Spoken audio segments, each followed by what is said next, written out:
Hey, how you doing? Welcome back to the NOTCAST. It's been a while since I've done one of these, about a week and a half.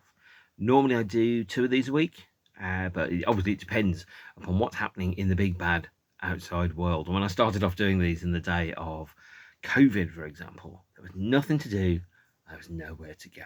So today, Sunday, 24th of September, 2023, in the past week or so, I've actually seen 3 gigs and 3 nights, and there's been a fair bit of not casty stuff that's been going on. So on Wednesday night, I saw the Twilight Sad in Glasgow, as well as Man of Moon and the Bluebells. God, I've missed seeing the Twilight Sad. I think they're a great band, and I'm sure you already worked that out if you've watched a few episodes of this. Thursday, we went to see Rosie Jones in Folkestone, and on Friday, the Sisters of Mercy at the Camden Roundhouse. This is a Sisters t-shirt, but I didn't get a t-shirt at the show because their t-shirts are all the same now. The only thing that changes on the back is sometimes, the dates of the shows. So not really, besides I've got plenty of Sisters of Mercy t-shirts. I don't think you can have too many, but I think I've got just the right amount, which is probably about 15 or so. I think 17-year-old me would be quite pleased about that. Today I'm going to be talking about Nine Inch Nails and what it's been like to be a Nine Inch Nails fan for the past 9 years, which has seen 3 Nine Inch Nails EPs, 2 albums, 14 soundtrack releases, and a couple of obscure singles. It's been pretty busy, truth be told, pretty busy. But at the same point, it's been a little frustrating and slippery to be a Nine Inch Nails fan recently, because there's not been anything that you can really kind of pin yourself to and just go, oh yeah, definitely that's the album that encompasses the period or the era. The idea of the change in the music industry over time as it's moved towards streaming, singles, bite-sized pieces, the concept of an album length experience has kind of collapsed for some people. Some people stick to it, including Taylor Swift, who I think is incredibly talented. Not really my style, but absolutely very, very good at what she does. I've just noticed there's a spider on there. That's kind of weird, actually. Normally I don't have an audience at all. Now I have a spider hanging down from the ceiling, looking right at me, dangling in the wind. That's thrown me a little bit. I'm not quite sure where I'm going to go. So let's start with Nine Inch Nails and let's just go with there. So this one's kind of starts in late 2014. So after the Hesitation Marks tour came to an end, the band announced that they were going to do the soundtrack to a David Fincher movie. The film and the soundtrack is Gone Girl, and this has a release where I think pretty much what you can say is these days, Trent and Atticus, who obviously are now the two members of Nine Inch Nails, kind of see Nine Inch Nails almost as a little bit of a side project from their day job, and their day job is releasing soundtrack albums, which is a strange way of looking at it. But what I've ended up looking at is I look at the soundtrack albums as effectively being Nine Inch Nails instrumental pieces that happen to accompany films, much like, for example, Ghosts 1 to 4, which came out in 2008. I don't necessarily see a philosophical difference between the two. They're just two different sides of the same coin, in the way that sometimes you get Damon Albarn, and if he's doing the Good, the Bad, and the Queen, then he's doing one thing. If he's doing Gorillaz, he's to pretend to be a cartoon. If he's doing his solo albums, he's another thing. And at the end of the day, it's all Damon doing Damon things. This is all Trent and Atticus doing Trent and Atticus things. And sometimes it's loud and shouty with guitars and vocals. That's called Nine Inch Nails. And sometimes it's hollow and scary, like a haunted house. And that is the soundtrack stuff. And this is the second of the soundtrack albums, or the third of the soundtrack albums that was released. They're also the third of the David Fincher ones, which they scored, Gone Girl, which was released, let me just quickly check this, 20th of September 2014 digitally, 6th of January 2015 on CD. Here it is, the CD version of it, and then on the 20th of January 2015, a triple LP.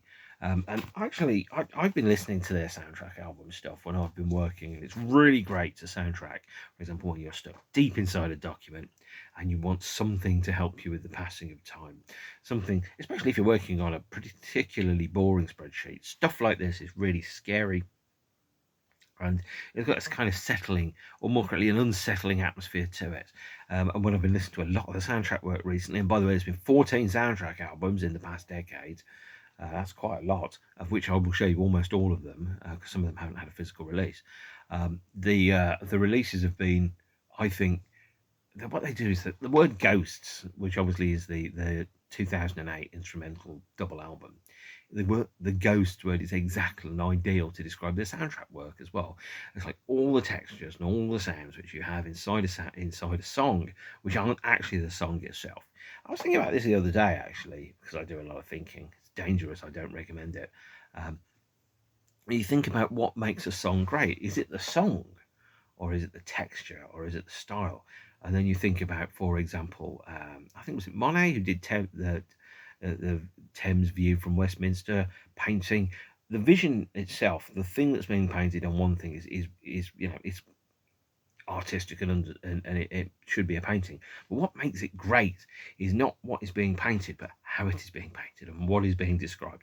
And that's the same thing with things like soundtracks. Is it's not just the notes, it's the sound, it's the texture, it's the choice of instrumentation that you use for them that makes it, I think, something that has the inherent qualities that come to it. And Gone Girl, and I'll repeat this throughout a number of discussions around the soundtrack albums, is exactly the same thing. It's got this air of stepping into a haunted house, and it feels like what you're living with is something where everything looks and feels about right, but clearly isn't. And it's almost as if somebody inverted the song and took all the song elements out, and just left the scary textures around the side of the song.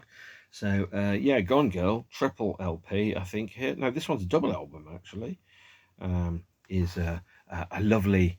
I really rate this. In fact, I really rate all of Trent's soundtrack work. I think it's very, very good, very interesting, one worth listening to. Don't expect the the head like a whole stuff, but expect stuff like A Warm Place, and you pretty much got exactly what it is. And there's an element of going, well, if you've been in Nine Inch Nails and you've made music as Nine Inch Nails forever and ever and ever, it's really difficult to kind of, I think, perhaps think about what you're going to be. And it ends up going to you. Do you end up repeating yourself, or do you start doing something new? What's that something new look like? How does it sound? How does it feel? What is that? And so there's an element of pushing oneself to create something that's new and different. Otherwise, you end up like AC/DC and you just record the same album and the same songs 15 times throughout the course of your career. 2015 was a pretty quiet year, at least publicly, but 2016 was a big year because there was a soundtrack album and a Nine Inch Nails EP, and I'm going to come at them in the order in which they were released chronologically, not necessarily the order in which you think they should be. So the first release, which was digitally released on the 28th of October 2016 and got a vinyl triple LP version, I think it was a triple LP, on the 21st of April 2017, is this Beyond the Flood, music from the motion picture by Trent and Atticus alongside Gustavo Santaolalla and Mogwai, and they effectively split the soundtrack work amongst themselves. So Mogwai got 4 songs, Gustav got 3. There was a couple of collaborative tracks. There was a Trent vocal on, let me just quickly check, I think it's called A Minute to Breathe. Yep, A Minute to Breathe, track 2. And it was, I've not seen the film, because like a lot of the films actually, which I'm going to be talking about on this episode, and when I talk about on the episode about the soundtrack albums, it's really difficult to find films. And I'm not going to muck about here. I'm pretty geeky and nerdy when it comes to films. It shouldn't be that difficult to be able to see a movie I've not seen Before the Flood. I don't know where it is. I don't know how I can find it. I think it's narrated by Leonardo DiCaprio, and it's about what happens before the sea waters rise and mankind gets flooded off the face of the planet. Pretty cheery stuff, as I'm sure you can appreciate. As a physical release, Before the Flood did not get a CD version. It only got this triple LP here in a massive, lovely fold-out sleevey type thing. And I'll quickly kind of talk through how they present us. The presentation of these, the physical objects of these, really strong, lovely. What it feels like is you're holding a mass-produced work of art where the texture and the art design kind of works together to create a, I mean, you could say it's a triptych. I think that's possibly a very pretentious word for saying a trilogy, but effectively what you're looking at here is something that's epic, that describes the fall of mankind. Nice cheery stuff. It I really like this. That said, when I listen to it, I have to remember that some tracks are Mogwai, some tracks are Gustav. Most of it is Trent and Atticus. So the Mogwai tracks that are on here, let me just quickly check which ones they are. Dust Bowl, Ghost Nets, Higher Napatina. That's not a word I've ever pronounced before. And After the Floods. And the rest of it also tracks by some tracks by Trent and Atticus, some tracks are by Trent and Atticus and Gustav, and then some tracks are by Gustavo himself on his own. And together, it's very obviously a soundtrack album. It's not a Trent and Atticus record. You can't think about it like that. It's an experience, and I think to go to Steve's Corner, it does take you on a bit of a journey before the flood, but it is a really good soundtrack album. Do recommend at least streaming it and listen to it. Buying all of this stuff, especially only on vinyl, is probably quite expensive. I've picked them up bit by bit as I go along. If I hadn't, I probably would be bankrupt now, because being a Nine Inch Nails fan is not a cheap experience. The tickets for their shows last year were £75, and that's frankly too much money for me. It really, really is. On the 23rd of December 2016, we had the release of an unexpected Nine Inch Nails EP, not the actual events, which was released in 3 formats. This, the vinyl EP, this, the CD, and then there was also what was called a physical component. I ordered the physical component, it never arrived, so instead I got a refund. It's the one Nine Inch Nails thing that I have ordered and have never got, and I'll never get it because I'll never make any more of it. And it was kind of like a physical experience that you had as you listened to the EP. You opened the physical components, and it was a combination of, ephemera, dust, things like that, to kind of give you an idea of perhaps you're looking at the remnants of an event, as opposed to the actual event itself. It was announced as part of a trilogy of EPs in 2017. When it was announced in 2016, just an EP, and it was available as a physical component, this single-sided vinyl, and of course this CD. So let's go into the single-sided vinyl, which was specifically designed to be opened and accessed. So you had to break the seal on the vinyl cover there, and then you had to go inside and see what you were going to experience. So let's go in. It's been a while. You've got this, which is a single-sided vinyl EP. On the B side, by the way, you have, somewhat bizarrely, side 4 of the Downward Spiral on side 2 of the vinyl, but it plays backwards, which doesn't make any sense to me at all. But I guess that's there just to mess with your ideas of how things are. And when it was announced, Trent described it as the EP is the right length to tell the story. And the idea of there being a story inside, not the actual events, is perhaps, I think, I'm trying to understand how these all fit together, because there's 3 EPs. There's not the actual events, Add Violence, and Bad Witch. And you put the 3 of them together, and together you've got like an experience of what feels like a Nine Inch Nails album divided into 3 parts, although that isn't strictly true. You can recompile it together to create an LP.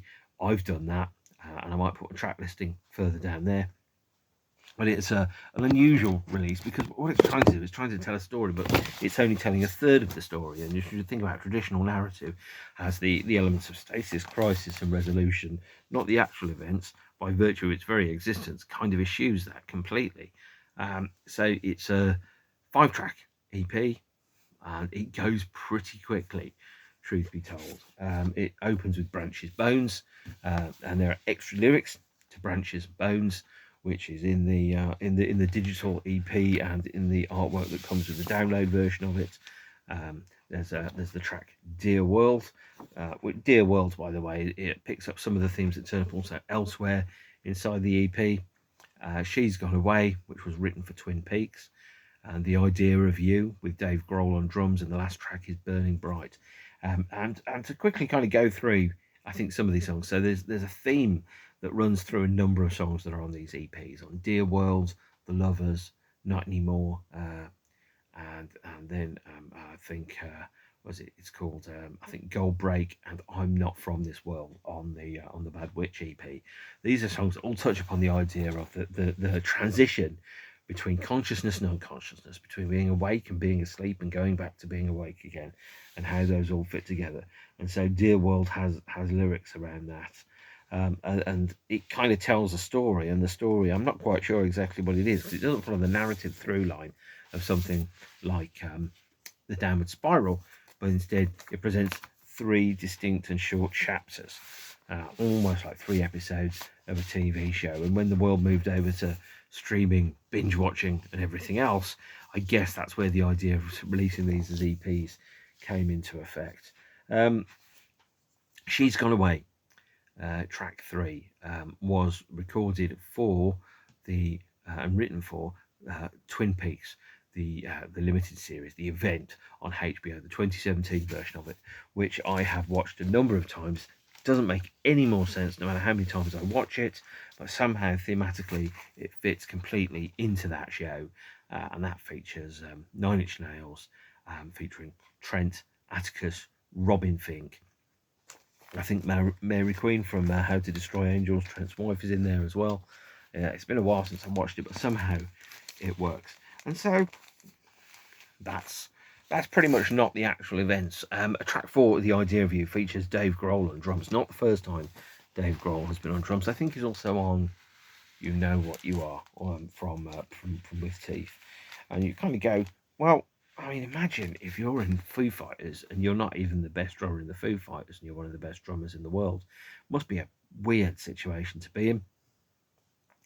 But as the cliche goes, we are where we are. Not quite sure how I describe that.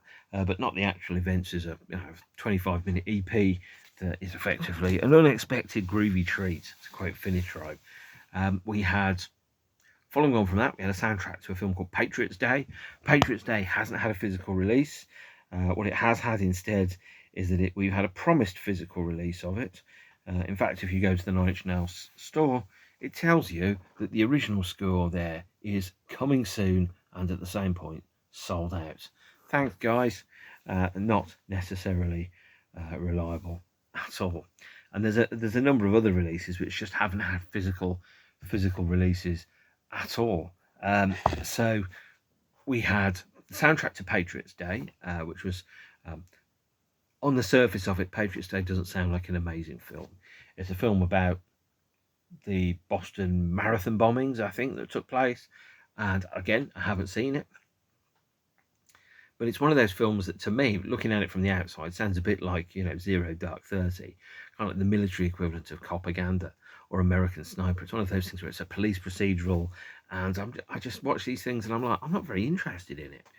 It's like portraying a us goodies them baddies kind of approach, and the world is a little bit more nuanced, really. And so when we have things like that, I don't feel vastly interested in watching it, to be honest. The amount of time I've got on the planet to do the things I want to do and to spend time with the people I want to spend them with is pretty limited. I don't necessarily want to spend that time watching films which I'm not going to be interested in at all. Now, that sounds bitchy. It isn't. It's just how it is, really. So Patriots Day features 3 versions of a track called Escape Attempt. Escape Attempt was released as an extra track that didn't fit onto the Gone Girl soundtrack. And on Patriots Day, it's called Inquiries. And there was 2 tracks from Gone Girl, by the way, which were not physically released but were available. Those were Abandoned Sets and Escape Attempt. Escape Attempt, as I've said, was on Patriots Day. We then had another release, which was the second Nine Inch Nails EP, and this came out on the 21st of July 2017. This is called Add Violence. I love Add Violence. It's a fun, groovy, slinky, slightly dirty little thing. Here's the CD version of it, and it's got a sly sense of humour. which perhaps isn't necessarily always fully kind of realised inside it. So there's 5 tracks on it. There's Less Than, The Lovers, This Isn't the Place, Not Anymore, and The Background Worlds. And the first thing I will say about it is that the first track on it, Less Than, is one of the best Nine Inch Nails tracks pretty much ever. Actually, I absolutely love Less Than. It's got all the things around Nine Inch Nails that I love, and none of the things around Nine Inch Nails that I struggle to connect with. So, for example, the things that I struggle to connect with, now that I'm older, I'm more boring, I've got my shit together. There are things inside early Nine Inch Nails where I kind of go, well, if it's all just effort to try and get to make your life to a point where it's tolerable and pretty good, if you're failing in that, then instead of just constantly revisiting those themes, you should be going, well, why aren't these themes working? Why isn't? But if you're just kind of circling it like a plane that's just doing laps around a runway as opposed to actually landing, then you do kind of wonder, but what's the point of all this? Where are you going? What's the progression which you've got? But Less Than is, I think, a slightly more. It resonated with me more than some of the other Nine Inch Nails material. And by the way, the video for Less Than is fantastic. It's a parody of a long lost video game called Polybius, I think it's called, which never actually happened, which was an urban legend. And Polybius, or however it's pronounced, was meant to be a recruiting tool for the American army that worked in the arcade cabinets in the 80s and 90s, and it became an urban myth. And oh man, I've never seen it. You could see the loading screen, you couldn't see the gameplay, and so then somebody created a version of it as a downloadable ROM, which you could play based upon the myth. I love human ingenuity. And then Trent got in contact with the guy that made that and went, could you do a level for us, for our video, for our song, Less Than? Love it to bits because it's funny and it's silly and it's retro, and at the same point it knows what it is and it isn't afraid to be daft about it, but with a very straight face. That kind of sly sense of humour that you also get in acts like Kraftwerk, where it's really bloody funny, but you have to understand the angle that they're coming from for it. So there you go. Add Violence then. Track 2 on Add Violence is The Lovers.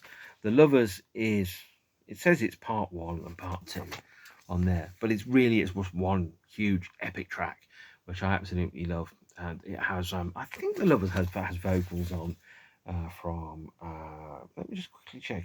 If not anything else, then I think it has a connection to How to Destroy Angels, but I'm not quite sure exactly what that connection is at the moment. But to me, it sounds like, well, actually, no, I'll tell you what it sounds like. It sounds like How to Destroy Angels came at Trent and Atticus's melodic gifts and approach towards rhythm, melody, and texture from a slightly different angle, something slightly less threatening, something slightly more scary as opposed to actually violent.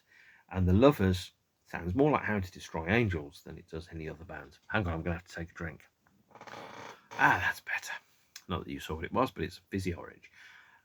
And The Lovers has its central lyrical conceit an idea that I actually return to a lot in the stuff I write, which is around the idea of a life unlived, an idea of what if he didn't get to live a certain life? What happens if he didn't get to meet a certain person? What path would he have taken? Where would he have gone? Who would he have loved? What would he have done for work? Where would he have lived? What would his life have been like? How would that have been? And it's a song that for me, one of the things that goes through my mind is, of all the possibilities in life, when you start to make decisions around, I'm going to be in a relationship with somebody, or I'm going to go and live in a certain place, or I'm going to do a certain job, you then actually start to close off possibilities around what your life could be or might be. And it's kind of The Lovers is a song that kind of takes that and goes, well, what's that going to be about? How's that going to work? What are you going to be? So yeah, so there's a lyric about, I know who I am, but I know who I am, right? Into the arms of the lovers, and you can take me, take all that's left. I am free, finally, combined and perfect, finally. But then although that doesn't necessarily sound like it, what it is what if? And if, of course, as Rudyard Kipling said, is the middle word of life. But it's one of those things where you kind of go, well, what would have happened? What direction would I have taken? You know, if I'd have gone to a slightly different nightclub or pub in Birmingham in 1989 on a Friday night, would I have turned into a metalhead instead of somebody that loved golf and industrial? I don't know. Would I now have a beard or not? I don't know. Would I play golf? I don't know.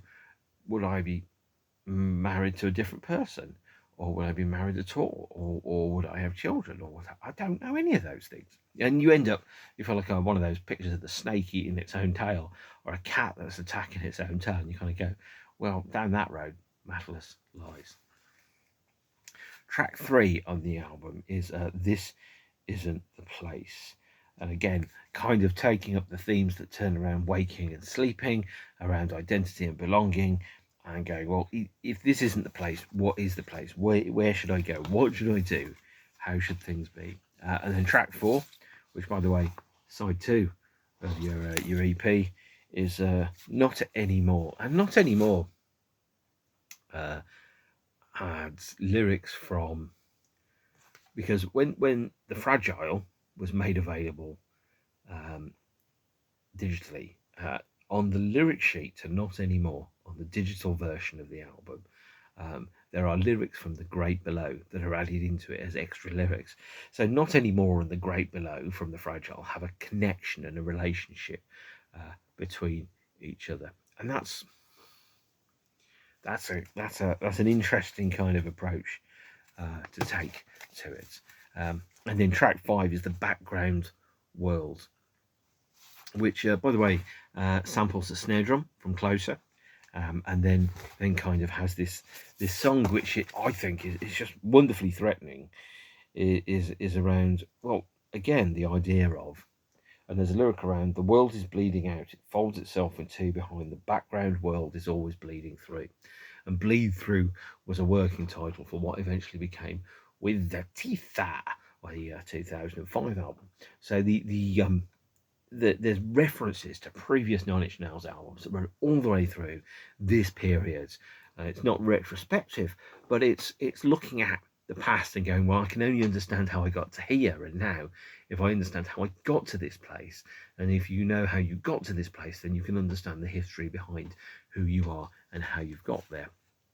Really, really important thing to do is, if you don't understand how you became where you are as lost as if you don't even know where you are to start with. Background World samples the snare drum from Closer, uses that as the underlying snare drum inside the rest of the track, and then clearly kind of decays. So there's a point where the song starts to feel like it's starting to run towards a climax, and then it ends up, and it's about 7 minutes of repeating a particular kind of bar of the song, but each time it got more and more and more distorted, to the point where it actually just became effectively worthless, or it became so unrecognizable as the original song that it became a crescendo of static and noise. Really interesting way of ending a song. Really experimental, takes its cue from people like Throbbing Gristle and stuff like that, Coil as well. Very clearly a product of Trent's influences, but at the same point, really fab. I really loved it. The idea that when you have a particular groove and you hit a groove, you get into almost like a flow state, kind of like parts of some very kind of repetitive music, so AC/DC, some post-rock, for example, where actually it's the minute variations between the movements are the thing that you're really, really listening to. It really teaches you how to listen to music in a certain way. Also, we'll point out that the cover art to Add Violence is very exciting, and that sounds like it isn't, but if you look really, really closely, I think there's a copyright notice for the Knoll Corporation there, and right underneath that, in tiny, tiny letters that you can barely make out, I think there's a reference to something called the Cedar Court Corporation. Now, what's the Cedar Court Corporation, and why are you mentioning it, Mark? Well, the Cedar Court Corporation was a corporation that was used in the augmented reality game for the Year Zero 2007 album. So it's kind of also drawing back to, so this Add Violence EP makes direct parallels and callbacks to The Fragile, The Downward Spiral, With Teeth, and Year Zero. It's self-referential in a way that's sly, that rewards paying very close attention to it. And at the same point, if you're not paying very close attention to it, just woof, straight over your head. It's still a fantastic little record by the Nine Inch Nails. Let's hear it for Nine Inch Nails. Woo, they're good. 2017 saw some live shows, not too many, but also saw the release on the 15th of September, a triple LP by Trent and Atticus, the soundtrack to a 12-part documentary called The Vietnam War. They were very, very busy during this period. So you can imagine, in the previous year, they'd released the soundtracks to Before the Flood, Patriots Day, this, the Vietnam War, and Violence, and not the actual events. And this is I really rate the soundtrack to the Vietnam War. It's a very unusual, epic triple LP. It really, you really get your money's worth out of this one. And it also is available as a double CD, by the way, coming in at something like 150 minutes or thereabouts. And it's kind of music where you just listen to it and you kind of just get lost in this state of vague unease, and it's difficult to explain it. I think of the soundtrack albums as effectively being versions of or companion pieces to Ghosts. And who knew when Ghost came out in 2008 that would be the template for the vast majority of the band's future activity. Now, this copy is pretty beat up. I think it was it wasn't in a good enough condition to sell. So I got this for about £15, which for a triple LP is pretty good going, because I listen to music with my ears, not with my eyes. And if there's a seam split at the bottom of the inner sleeve that makes it not able to be sold as in perfect condition, I'll go with that. It saves me 30 quid or 50 quid or something. Solid. So this is a triple LP. Has lots of great songs on it. I mean, I think songs is overstating it, but I really enjoy the soundtrack to the Vietnam War. Although, of course, the war itself was horrific, and if you give me the chance, well, the Vietnam War could exist with everything that added to the world culturally, including Apocalypse Now. And this, I'd be like, nah, I'm all right, thanks. I'd be okay without it, in the same way that if someone said to me, well, COVID's produced all this fantastic art and autobiographies, and I'd be like, I'd rather things just be quieter and more normal and less exciting. I'd rather, at the time, especially when we were going through COVID, there was a thing where I was kind of going, wow, I'd like a bit more boring, please. I hungered for the sweet, dull grip of competence and unexciting world events. But there we are. And then we've got, I think this is a triple LP. Let me just quickly check. Yep, it's the third disc is single-sided, so it's 5 sides, and it's just a very interesting, an essential part of understanding the Nine Inch Nails story. If you're a fan of Nine Inch Nails and you kind of go, well, they don't do very many records. They do loads. They're just called soundtrack albums, and they just kind of follow the whole Ghosts thing. And I fully understand and on board with the release of those. So the Vietnam War there on the 15th of September 2017, which was also a far more affordable £10 for a double CD. And the thing about the double CD is, and this is where I'm going to get a little bit antsy, is if you're a fan of a band, what I like to do is I like to have everything on at least one format. So I like to have, well, if I've got the CDs, I've got all of the CDs. But with Nine Inch Nails, some stuff's only ever been on CD, such as, for example, the Downward Spiral remixed, and a whole bunch of other material. Some stuff's only been on vinyl, such as Before the Flood. Some stuff's only been on digital, such as the soundtrack to Mid-90s, which came out on the 19th of October 2018, and Patriots Day, and some of the other releases. And it's really difficult to have a complete collection unless you're happy to jump around amongst your formats. And it really annoys me, especially when CDs do sell a lot more than vinyl. People go, oh, vinyl is this huge growth area, it sells lots more. But it doesn't. Vinyl is more expensive. So the amount of revenue that vinyl generates is more. It doesn't sell more. If CDs are £10, £15 and vinyl is £30, £40, for example, and they go, look, it's just 5 million more they've sold on vinyl than they have on CD. Well, of course, it's like, 60% more expensive. What do you expect? It's selling less than half of some of the numbers. And then you go, well, I'm not going to release it on CD because not many people are going to buy it on CD. Well, actually, if you sell it on CD, people will buy it. And some people will buy CDs and some people will buy vinyl. But if you don't sell it on CDs, you won't sell any bloody CDs. And then that drives the record collector in me mad because I kind of go, well, singles don't come out on CD anymore. They're vinyl only issues. So how do you live with that? And kind of just sit there and go, what am I going to do? What am I going to do? Well, I'm going to end up just not buying it, guys. So following on from the Vietnam War, on the 26th of June 2018 came Bad Witch, which is long enough to classify as an album. It is six songs long, it's. I think this is an excellent release. Again, not buying into the coloured vinyl palaver that lots of people are doing. It's got a fantastic, just an air to it, kind of this claustrophobic air of. It feels like you're inside a room where the walls and the ceiling are coming closer and closer, like in Indiana Jones and the Temple of Doom. So, first and foremost, 6-track EP. Got some very strong songs on it. So the first track, Ship Mirror, has Ian Asbury on vocals, although Robin Fink sings those when they play live.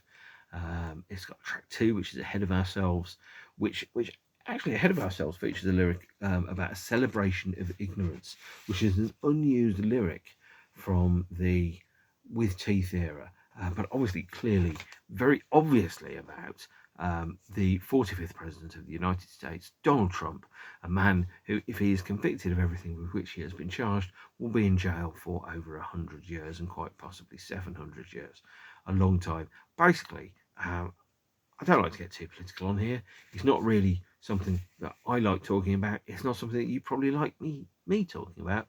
I think Trump is a very bad president, a very bad human being, unethical, unthinking, possibly showing signs of some form of mental decline as he gets older, maybe dementia or Parkinson's or something. No disrespect to anyone that has either of those, but Trump's cognitive abilities and his ability to make an argument are not great. His vocabulary is very limited. His moral compass is broken. He is corrupt, immoral, and a liar. And so therefore, and thick as pig shit. Let's not muck about here. Actually, I might not want to insult pig shit, but Trump is not a clever man. I would be a better president than Trump. Pretty sure everybody I know would be a better president than Trump.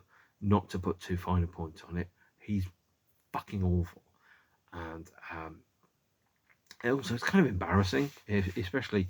Obviously, we had this with Boris Johnson, by the way. I'm not going to claim Britain's perfect, but we had this with him. You kind of sit there and go, if that's the best guy we've got, we aren't very good at this, are we? And the answer has got to be no, you guys are not very good at this at all. So, yeah, there we are. And so that all comes from using the line, a celebration of ignorance, which was written for the With Teeth album. An irrelevant celebration of ignorance. Why try change when you know you can't help it? And it's just.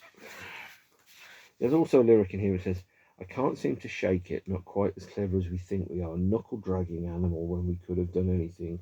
We wound up building this we deserve with illusions of enlightenment.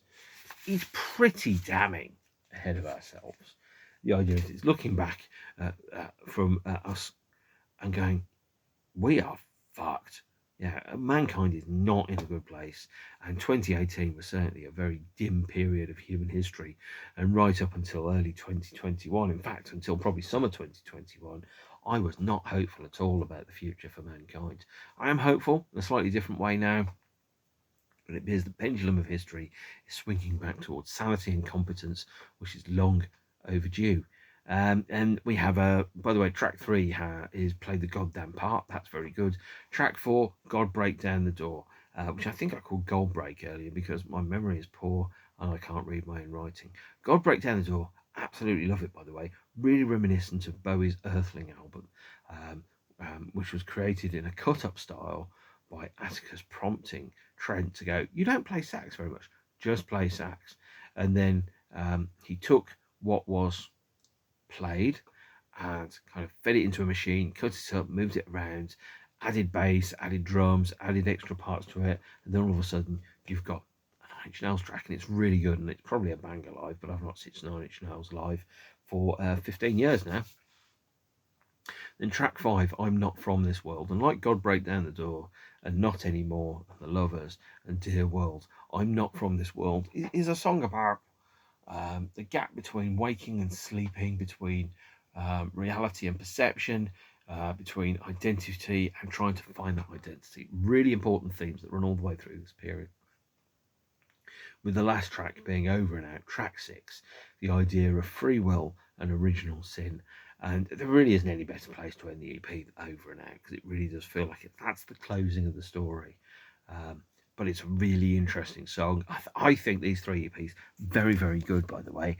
Absolutely love them, strongly recommend them to you if you're a Nine Inch Nails fan. This only takes us up to 2018, and there's a whole bunch of extra stuff to go with, so I'm going to go quite quickly through those on the grounds that there isn't a huge amount of things that I can say about soundtrack albums. 2018 did feature the soundtrack to Bird Box. This is the physical edition that was released on the 22nd of November 2019 as a quadruple LP. And there was an extra hour of music that Trent and Atticus wrote for the Netflix film, which wasn't used, that they then put onto the soundtrack album. It was only released physically on this edition of box set, which is pretty exciting. So let's take the top off the box set there. And you've got like what clearly is it's a physical object. This isn't an LP as such. This is a physical object to be experienced. That's part of it. And then you've got these LPs that are in here that come in deliberately kind of obscured, broken sleeves. So these are black inner sleeves that are designed to look obscured, broken, and generally mistreated. The whole idea is that the contents of this album are designed to feel as if they've been corrupted or broken by the reality that you have around you. And again, these like inner sleeves, these are sumptuously packaged and by no means cheap. I should point out, by the way, absolutely no way are these cheap to make. Thick plastic card, 180 gram vinyl, quadruple LP, runs for about 2.5 hours. It's a monster of a release. It really absolutely is. And again, very tightly packaged inside each other, very fragile, as you can see. This version was, again, slightly damaged, and then it was returned to Amazon for and then sold for much less than its retail. Its retail was about £80. By the way, I didn't pay £80, by the way, kids. Absolutely nowhere near that for it. I probably paid less than half of that. And then you've got this here, which kind of reflects the cover that you've got with the holes that run through the sleeve. You've got a download code that runs through to December the 31st, 2020. You've got a cardboard thing. And then if you take this out, I think there's a feather that's underneath here, which, by the way, I haven't taken out for a very long time, so I do need to get something to remove it. Hang on. So here we are. You've got this here, which is a piece of cardboard that describes what's on each one of the 8 sides. But then you take that off, and then on the back you've got the credits, so the music and the extended score for the Bird Box album. But then also, as you'll see here, is that you have 3 feathers that are glued onto the back of each one of the quadruple LP box sets that you'll only discover if you actually lift this thing up. It's not advertised there or anything like that. The idea is that you're holding a tangible, physical work of art that's been manufactured and produced and has a verifiable human cost that comes to it.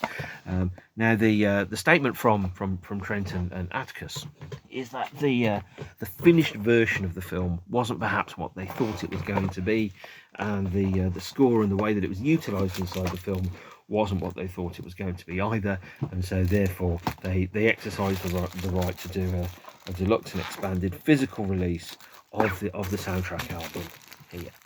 It's a beautiful package, but it's expensive and it's huge, absolutely huge. Takes up a lot of space on your shelf, by the way. It really, really does. There was also a number of other releases which came out around about the same time. So they did the soundtrack to a film called Waves in 2019. They did the soundtrack to a TV show, and that TV show was called Watchmen, which was released, as 3 individual soundtrack albums. Again, here, one. This was packaged to be effectively an album by a band called Sons of Pale Horse, the Book of Rorschach, and it was packaged as a completely separate individual thing. It had its sleeve, an accompanying essay which described what happened in it. But you put the record on, it was the Trenton Atticus soundtrack. Number 2 was called the soundtrack to the American Hero Story, Minutemen, which was side 1, We Can Be Heroes, and side 2, Who Am I? Which kind of identified and portrayed an imaginary TV show that doesn't exist called American Hero Story.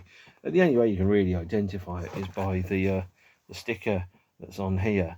And it's, I think the track titles on here are incorrect as well, so they don't actually reflect what the track actually is. And then the third one, and this is a curiosity, is the 9 Inch Nails, an album by the 9 Inch Nails called The Manhattan Project. And it portrays a version of the band that doesn't exist. There's photographs of them on there. It's an imaginary band called the 9 Inch Nails. And it says the long-awaited release of the Manhattan Project recordings, overseen by Atticus Ross and Peter Christopherson, remastered audio on 180-gram vinyl, originally recorded November 2001. Clearly, absolute bullshit. But then if you look on there and you kind of go, well, that's 4 people. Trent and Atticus are identifiable in that sleeve as those 4 people, or at least 2 of those 4 people, but clearly it isn't them. And to kind of draw it further, it says Atticus, Peter Murphy, Peter Christopherson, and Trent Reznor on machines, produced by 9 Inch Nails and Danny Hyde at the Threshold. I think it's all nonsense. It's not what it is at all. It's actually the soundtrack, or to the 3rd part of the Watchmen 2019 TV series, by the way. And the song titles are, of course, completely wrong. They have The Eater of Dreams, She Bleeds Through, The Actual Events, The Way Out Is Through, Just Do It. Those, again, none of the songs that are on there actually have that title. I think they're really enjoying messing with the format and messing with the conceptions that people have around what their releases might be. Well, we're deep into soundtrack territory now, by the way. So very quickly, there was a 9 Inch Nails mix of by Trent of David Bowie's I Can't Give Everything Away, which was just uploaded anonymously until 9 Inch Nails started playing it. With the advent of COVID in 2020, we had the release of Ghosts 5 and Ghosts 6, which may, and this is speculation on my part, be the soundtrack that was unused to a film called Woman in the Window. So 9 Inch Nails recorded the soundtrack to a film of that name. The soundtrack was not used, and so therefore about 3 or 4 weeks after COVID started, Ghost 5 and 6 magically appeared for free download. They've never been available for physical release. At the same point, Trent and Atticus did the soundtrack for David Fincher's film Mank, which is about the screenwriter who worked on Citizen Kane, which hasn't yet had a physical release. They did the soundtrack for Bones and All, and Empire of Light by Sam Mendes, which was shot in Dreamland in Margate, which is, I can get to there in an hour from here. It's pretty weird to see a 9 Inch Nails album or a 9 Inch Nails soundtrack release and know not only have I been to that place, I can go to that place for gigs and I can stand in there any day I want. It's a very strange experience to go, I'm in the bloody movies. Not that I've seen Empire of Light yet. And then in 2023, they also did the soundtrack to the Teenage Mutant Ninja Turtles film, which has such fantastic song titles as Dipshits on the Roof and Grand Theft Ice Cream Truck and I think Better Than Mark Ruffalo is the name of one of the songs as well, which, I mean, as far as I'm concerned, best song titles ever. Really, really brilliant. The only thing that Trent and Atticus have done that I haven't mentioned is the soundtrack to Disney's Soul, which came out, well, it's Pixar's Soul, which came out in 2020 and comes out in 2 configurations. So the CD features the soundtrack by Trent and Atticus, as well as the jazz songs that are played by the characters who are jazz musicians in the soundtrack. And if you ever sort of kind of sat there and went, well, what we want to do is to have a film about people's souls disconnected from their bodies and the ascension that goes through in the afterlife and the experience of what it is like to try and achieve some form of spiritual conclusion to your life after you have unexpectedly died. Sorry guys, if this spoiler's too late. And you go, well, who's going to be the person to do that? Oh, Trent and Atticus, of course. Easy peasy lemon squeezy. But what you get is actually a far more mellow, reflective, jazz inflected, ambient kind of soul album, which is really interesting to listen to, really exciting in so much as it's a new sonic palette for them to work in. It's not the same old stuff, but at the same point, it's more soundtrack work. And if you're not into soundtrack work, and the songs on all the soundtracks are built to be in service of the director's vision, if you're not in the frame of mind to understand that, then it can be a frustrating listen sometimes. So listen to these on their own. Aside from that, that's pretty much where the Nine Inch Nails story is today. There's a Trent guest vocal on a track which I can't remember by somebody whose name I can't remember, which is not very good. There's also a Nine Inch Nails single with Health called Isn't Everyone that was available on the website very, very briefly. I think there's about 1,000 7-inches. They're very expensive and very difficult to get, and I missed out, which is the only Nine Inch Nails release I haven't got. But I'm not crying into my tea about that, because I've got plenty, as you've probably already worked out.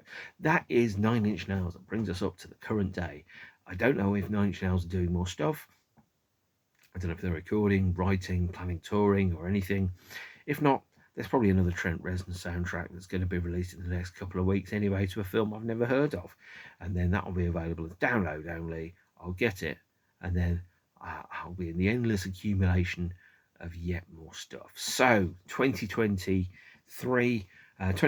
to 2023, 3 Nine Inch Nails EPs, 2 albums, Ghosts 5 and 6.